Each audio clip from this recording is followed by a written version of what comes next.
Hello, welcome back to Falcon Blues audio podcast. Today we are joined by the ever-present Anthony. Anthony, I love your picture, by the way. How are you, mate? I'm good. You know what? I'm great. I'm all right. How are you? No, I'm not too bad, thanks, mate. And we are joined with our special guest today. It's Pablo from the Everton Fan Advisory Board. Pablo, how are we today? All right, not too bad, thank you. Doing okay. You've got a great T-shirt on there. I don't know what you're talking about, mate. Just something I threw on, Yeah. So obviously, Pablo, it's been a bit of a whirlwind week for you, as you were just saying, and I was lucky enough to attend the meeting yesterday. A very positive meeting, I'd like to say. Pablo, would you like to fill in some of the Evertonians about what they can expect on Sunday? Well, hopefully we'll see a united fan base, which is something we've not seen, and I don't mean the one sat in the corner of the Bullens. I mean our lot. We should be as one as a fan base, and as a club. I think aligned for the first time in quite a long time. We all know what's been going on for some would say the last 2 or 3 years, some would say the last 20 years. But we are as together and as aligned as we've been for a long, long time since last Friday and the verdict came out, the 10 points deduction. So, so it's been a roller coaster few days, it has to be said, but we're now looking forward to Sunday. Yeah, and it's easy to forget sometimes, isn't it, Ant, that there is actually a game of football getting played on Sunday. Yeah, I can't wait. I can't remember the last time I was this excited for a game of football involving Everton Football Club. I literally cannot wait to get down in and around the ground at 2 o'clock. I can't wait for kickoff to start, for us to show the world what's going to happen. I don't know about you, Paul, but when was the last time you were this excited for a game of football?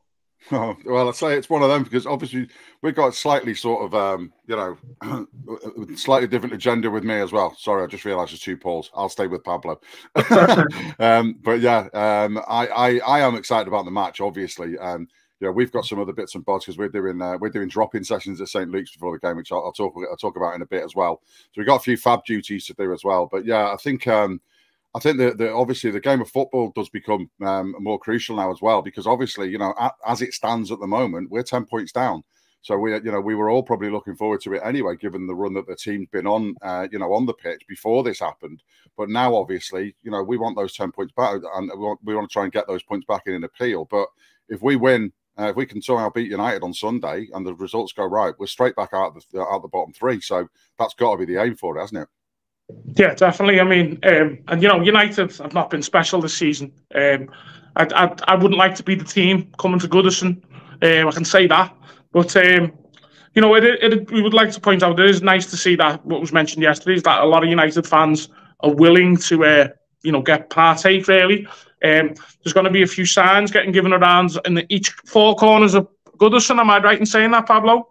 Yeah, I think so. Yeah, so it's the 1878s that are organising. It's not the Fab, but it's they were at the meeting last night. So the meeting last night was almost like a cross-party meeting. So the Fab called the meeting and we organised it and did all the logistics and took all the registrations, so we knew how many people were coming and whether we'd be all right in the Winslow and stuff like that. So we had about sort of 80 people registered or something like that, which you might think, well, it's 40,000 go to a match, but to be honest, getting people out is the problem. People will come and sit on here and shout their heads off on Twitter, but getting them to actually come out to something is more of a challenge. So that was what it was all about. And on the top table last night, we had representation from the Fab. So our chair, Dave Kelly, was introduced it all, and then we had Paul Rigby, who's joined the Fab this summer alongside myself, and he heads up our business and technology subcommittee within the Fab.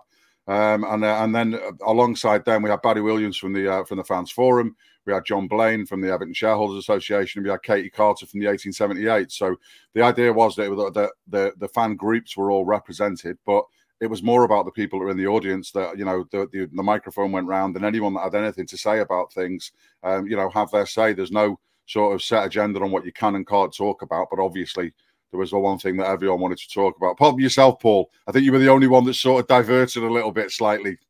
I think it needed a bit of levity. And speaking of my suggestion, I suggested that maybe we could get a banner aimed at a certain journalist called Matt Hughes. Now, people on Twitter seem to be on board with this, and I'll tell you what, I've been hot off the presses because I've got several of these. Oh, I've got these ready in the vault, and if anyone wants them, try and get them on match day. I'm not going to get involved. I don't want to interrupt the other sort of stage, but I'm going to be carrying a few of them around, to be honest. Yeah, well, I say it. I mean, yes, it's very funny, but what I will say is that obviously it does fit into a more serious point in that we've got to be very careful about what we do as fans. Of course. So we don't want any pyro in the stadium because that's illegal. You can get yourself banned from the stadium and the club can get in trouble. We don't want anyone going on the pitch. You can get banned from the stadium. You can get the club into trouble. We're already in trouble because of the pitch invasions, despite the fact that they were, invasions of joy, not of any kind of aggro. We've already in trouble with the FA with those as well. Obviously, the FA and the Premier League, as well as the eyes of the world on us, we're going to have the FA and the Premier League looking for any little thing that they can pin on us on Sunday. So we need to. That is the biggest message we've got to be: is that yes, let's do whatever the 1878s are suggesting with the protests and everything like that. Try and get everything that you can on telly, but Everton are going to be judging everything as exactly the same. So, all right, your little sign there is quite amusing, but if anyone brings in anything with profanity on it or anything that is, they're just applying exactly the same rules as what they normally apply to anything. So, protest banners are allowed in. There's no, they let all the, they let protest banners in against our own club last year, against the board and against things like that, because if they're not offensive, then the club will allow it. So just be careful, everybody, with the way that you behave and the stuff that you bring in. No pyro in the stadium. Do not bring any pyros into the stadium, please. Yeah. I mean, like Pablo just said, we don't want to give the Premier League any more reason to lay down on us, and that goes double for you, Ant. You know what I mean? That goes triple for you. Yeah, listen, boys, I'll be on my best behaviour. I can, Scouts on it, 100%. Yeah. I won't be doing anything madness. As I say, Paul said it was a positive buzz in there last night, and I'm feeling that, even though we feel that we've been hard done by, which we have. There's no two ways about it. We have been hard done by, and obviously, there's a lot of talk where unless you've read that 41-page document that comes out, and unless you've actually seen the bits that are just mental, they're just like literally just made up. The Premier League suggests the punishment. The Commission say, no, we don't think that's right, that punishment, and then just happen to give exactly the number of points that the Premier League had suggested we should get, but didn't give any explanation as to why they'd done it. So Premier League suggested, well, we think it should be 6 points because they broke the rules, and then 1 point for every 5 million they were over the thing. So 19.5 million works out just about 4 points. So 6 and 4, 10 points. Commission said, no, you can't do that. You can't just make stuff up on the spot. If they were your rules and they were written down, then you can do that. But you can't just say that. We'll just work it out. And then at the end of it, they just go, yeah, 10 points. No rationale, no explanation, no calculations, no nothing. And it's completely and utterly, and it's a first offence. You've got to remember as well that counts in these things. It's a first offence. There was loads of mitigating factors that they decided not to take into account, including the Ukraine war. The Ukraine war, and again, this is not like me just speculating. This is in the 41-page document. It said that the Ukraine war is like clubs should be prepared for everyday occurrences to happen. Just basically as if like a company can go, a company that is sponsoring you could go bust. Well, yeah, companies go bust every day. You don't have wars like Ukraine and Russia every day, but that's what they've implied, and that's there in black and white in that report. So there's a lot in there for us to be angry about. I mean, look, that's astonishing, that, because you think that the price of steel went up, every type of manufacturing went up, Jordan, and if they can't take that into account, it's a bit nuts. And what's your thoughts on this? I mean, let's just start with the decision on their version. I think on our version we were under, weren't we, 17 million. On their version we're over 19 million. But even on their version, it is incredibly harsh. It's quite clearly manifestly excessive. It's like giving a speeder the electric chair, first time offence, as Pablo said there. It's just absolutely insane. And this independent regulator, the quicker it comes in, the better. It can't come in fast enough for me, because we all know the next people to jump on this crazy roller coaster coming around is Manchester City and Chelsea. So, you know, we need to strap ourselves in for that. But one thing I will say is this won't demoralise us as a fan base. This will unite us. You know, it's us versus the world. And there's only going to be one winner, boys. We showed the world over the last 2 years what happened when the team needs us. The last 2 seasons, in my opinion, they were just a starter. This is the main course now. We've been used to harsh punishments as a football club. You know, our fathers got one in 1985. This is ours. These 10 points, we can do this standing on our head. We'll be fine. We're going to show the world now what we're all about as a football club and as a fan base. Love it. Love it. And just to echo sentiments that was said by Dave Kelly yesterday, Pablo, he mentioned that he doesn't just want those 10 points back. He wants more points back for some of the decisions we've had. And what I did like what he said was to seeing the support from other teams, because they must be thinking, we could be next. Yeah, exactly that. And that is that. And the thing as well is to bear in mind is that they could be next, but they could also have a similar finger in the air, because if they come in, they could go 19.5 million over, and Premier League could say, well, we actually think that for breaking the rules, you've got an £8 million fine, and we think you should have 2 points for every 5 million that you're over, because they just made it up on the spot for us, but that's the rules that apply to us. They could equally decide that next year, cost of inflation, whatever, finger in the air, and they could just do that. Richard Masters from the Premier League even had to go back on himself to say, we are not recommending that you do this. We're just trying to give you something. You know, they had to sort of almost rein back on it, because the commission was saying, no, you can't tell us what things. And they were like, no, I'm not doing that. I'm just suggesting that if it was all just so wrong. And I say the 10 points, I agree. I mean, obviously, if it had been say 2 months ago, then we'd all been panicking, because the team, you know, we weren't winning and with it. But obviously, the last few weeks, we started picking up points. We started looking a lot better. We got square pegs and square holes on the pitch. So yeah, I think we'll overcome the 10 points deduction this season. You know, based on who the teams around us and things like that. The issue is we shouldn't have to. We shouldn't have to do that. Yeah, it's unfair. And as I say, we have had a lot of support from other fans. We had a slideshow on the screens last night, and I went round. I was up till stupid o'clock the morning on Tuesday night, Wednesday morning, till went to bed about 6 in the morning, and then up for work at 9, because I just wanted to make sure that people could see that there is support. So we had quotes from Villa fans and Newcastle fans. You know, Newcastle fans hate us at the moment, but you know, we had solidarity from all of them. Fulham, even Liverpool fans saying this is too harsh, it's nonsense. And the key thing is, we are not saying we have not broken the rules. We are saying, yeah, we are guilty, apparently, as charged. The club did go in, as Ant said there, that the club went in there thinking we are under. And then when the Premier League sort of pointed out, well, this money that you've claimed is this, that should be counted. The club went, all right, okay, well, that's a mistake then, because we thought that money should be in this pot, which doesn't, you know, for the stadium, doesn't count, but it's actually in that pot. So fair enough. If you're saying that, then we're over. They disagreed about the amount that they were over, but either way, the issue is that we've held our hands up and said I think that is not an issue. So everyone's saying, oh, you know, take your punishment and all that stuff. Well, yeah, it's not that. We're not saying we haven't done wrong. What we're saying is we've done wrong, but the actual punishment does not fit the crime. It is way too excessive, and it is linked to what you said there about football wanting to try and prove to the government that they can regulate and govern themselves, when what this actually shows is actually the opposite. It's completely backfired on them, because what it actually shows is that this is a kangaroo court, and they've just made it all up on the spot. And you know, you're actually showing that you can't govern. So it's worked the other way for them.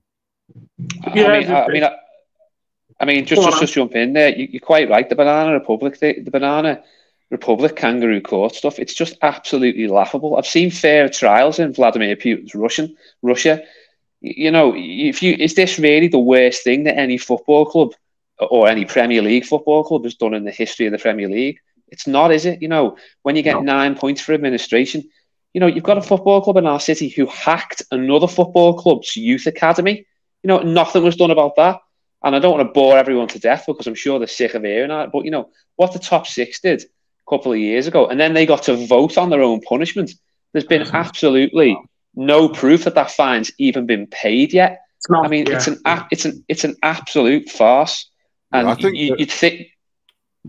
Go on. I mean, you'd think that it was Crime Watch every night, the way you've turned on Sky Sports News, the way they've been dealing with us. I'm waiting for... obviously, it's an absolute farce. And, you know, it's going to completely backfire on the Premier League, and we are completely and utterly united as a football club and as a fan base. And, you know, who knew this is all it required from the Premier League to get us all together? Yeah, that's it. And that's the key thing of it. I think my own personal view of it is that there is a lot of whataboutery stuff. I mean, obviously Chelsea and City get mentioned quite a lot for all of these charges. I'm less hot on that side of things, because for the pure reason, because I think that it distracts from our argument. I think that you can look at past things. So you can look at, like you say, the Super League thing, and you can look at Portsmouth and administration. You can look at Tottenham getting 12 points, then knocking it down to 6, and then losing it, and then getting rid of it altogether, because they're past things that have happened that you can point to say, well, where's the commonality? When you're talking about hypotheticals, you know, they might come down on City like a ton of bricks in 2 years. We don't know that. So for me, the key thing is that, unfortunately for them, the Premier League have clearly not got their house in order. If they had a set of rules that said in stone that everyone had signed up to, if you break this rule, you get 6 points. If you get over 5 minutes, you get 1 point. If that was written down in rules, then we've signed up to that and we had up, but it isn't. So that means that for me, there is enough in that 41-page document alone for us to appeal on, and that is what everyone should be. So you've seen all this thing about saying, oh yeah, the judge has been on a Leeds case before and all that. That stuff might be true, and it might be, but for me, the key thing is what is in that document, because there's enough holes in what's actually happened, fact, not conjecture, not is he, isn't he.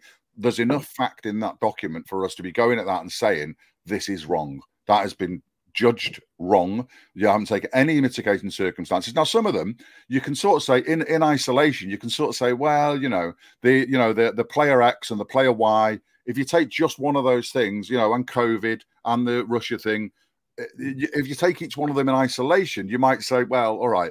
But when you add them all up together, the idea that the basics of it are, if we were not building that stadium, we would not have gone over the limit. Yeah. The reason we've gone over the limit is because of the stadium. So we're trying to improve ourselves as a club that has not got billions and billions of pounds. It's not a Champions League club. It's not that. We're trying to, improve our lot and the lot of the city of Liverpool, that is going to bring all these jobs in and all the things, all the benefits the stadium's going to bring. And what this is actually saying is, well, you can't do that. You're not at the level to be able to do that, because you can't do that without breaking our little rules, and it's nonsense, because we're actually trying to improve ourselves. It's supposed to be about fair play. It's supposed to be about, making it a level playing field. So if a club like at our level, and there's all levels, there's lower league clubs and everything like that, but at our level, if we're trying to better ourselves by building a stadium like we are at Bramley Moor, and we're getting told you can't do that effectively because of X, Y, Z, it's just not right. It's just not right, and that's the biggest issues that we've got with it. I've said this before, Pablo, sorry, Paul. Can I just jump in there, Pablo? I completely agree with you in relation to the documents and the mitigating factors that clearly haven't been brought in. But I do think I'd just slightly disagree with you about the whataboutery, because if you think about it, justice needs to be seen to be done, and this isn't just happening in a vacuum at the moment. There are other things going on. And probably the closest thing that we've seen within the Premier League over the last probably decade is what those 6 clubs have done. And you have to probably ask yourself, is what we have done worse than them trying to break the complete pyramid of English football? So, I'd say that justice needs to be seen to be done, and there needs to be a perception that it is being done. And I think that is adding to the overall injustice that we feel at the moment. Yeah, I go along with that. I get that. I do understand that. And as I say, as Dave, I think, mentioned it last night. Man City and Chelsea should be on our side in this, because they know if things are coming for them, then they want to make sure. Well, actually, we need to know what is coming for us. So the Premier League needs to get its house in order and actually get some rules in place and stuff like that. That's fine, but you can't retrospectively say, well, actually, 2 or 3 years ago, you should have done this because we're bringing these rules in now. I think it was August the 23rd, they actually suggested that structure of the 6 points and the 1 and the 1 and the 1. So, Everton are like, well, hang on a minute. You can't say that for what? So they're the rules now. So and they're not even rules. They're only a suggestion. It's not like they've said, we're bringing these rules in today. It was only a guideline. So as I say, there's plenty enough holes in it, I think, for the club to appeal. And that is what we're going to be doing. So I'm going to mention what Neville Southall tweeted. I think he tweeted it out earlier on, or extra, or whatever you call it now. And it was just basically saying that he would love to play for Everton now, because it's like us against them now, and every point we get is shoving it down their throat. So we'll try and move on to the match, guys. What's your thoughts because with all this going on, like I said earlier on, we are forgetting that there is actually a game going on, and United have not been in the best of form, but you wouldn't want to be coming to Goodison on Sunday, would you, really? No, you wouldn't. But I can't really. I mean, I've honestly, I've hardly slept since Friday, trying to ask me about football tactics and things like that. All I will say is that, as I say, I think in general, I'm obviously a lot happier than what I've been at the beginning of the season. But I've been one of those people that have been more of a sort of, I thought even since with the Luton result and things like that, we've not been far off it. Obviously that.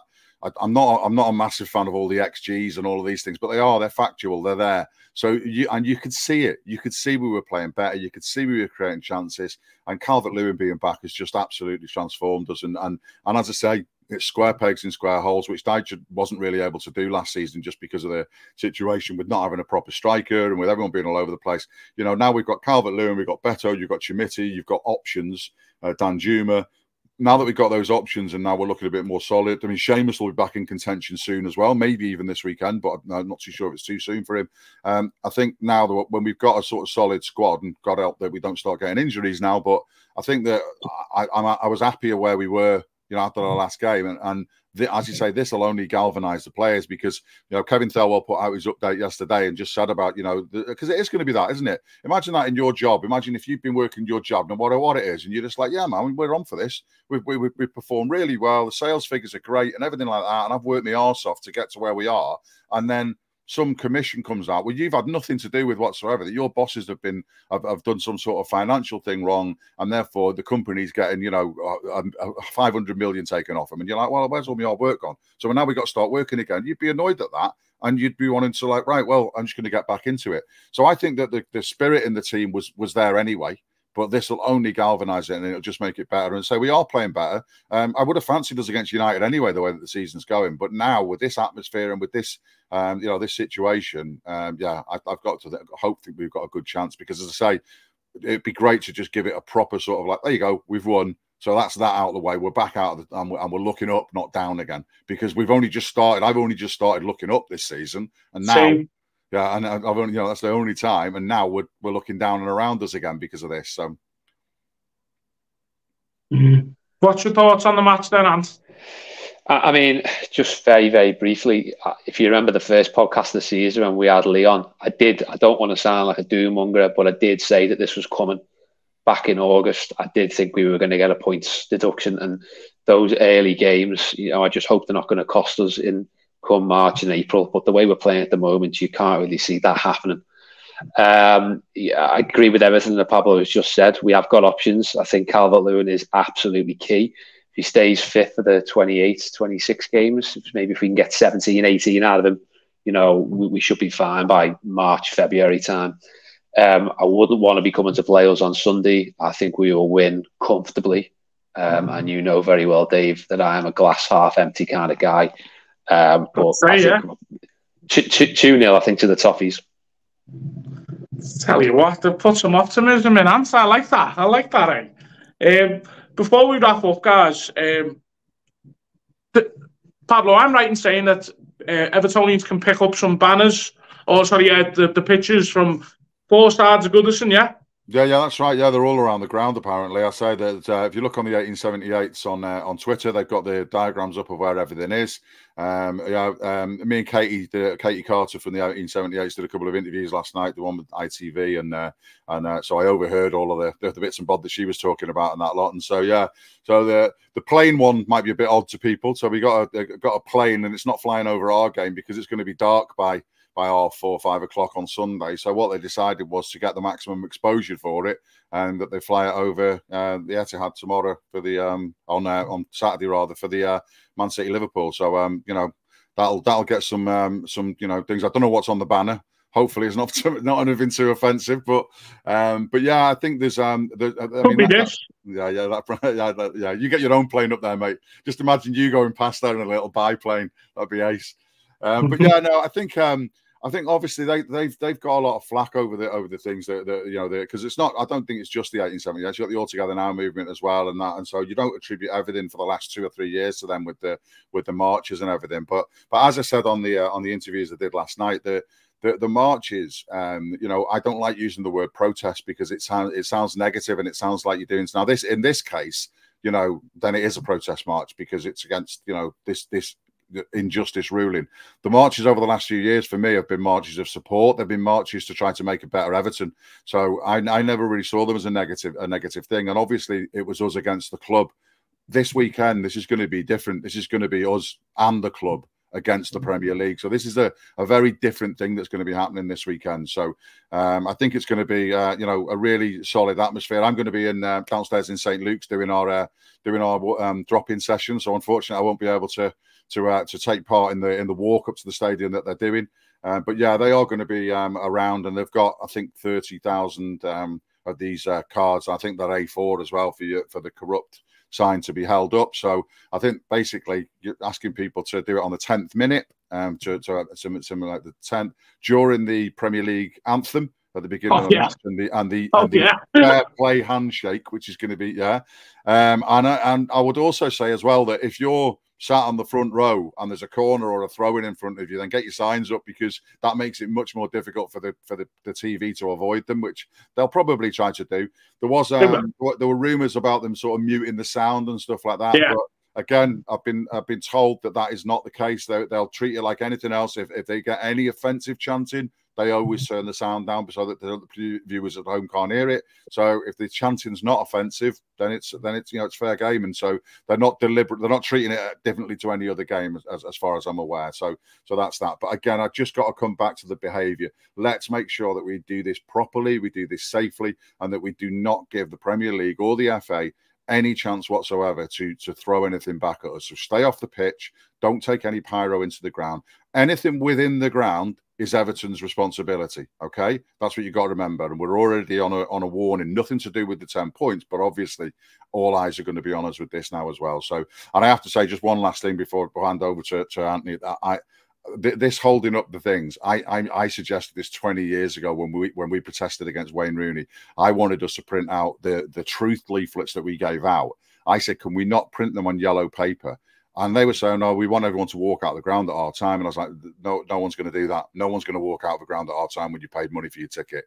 All you need to do is make it as simple as possible for people to show their thing. All you need to put on it is, if you disagree with this decision, hold this piece of paper up above your head after X amount of minutes, and you get a sea of yellow all around the ground or whatever colour, and you just get that very visual thing. So I'm looking forward to see what that's going to look like on Sunday.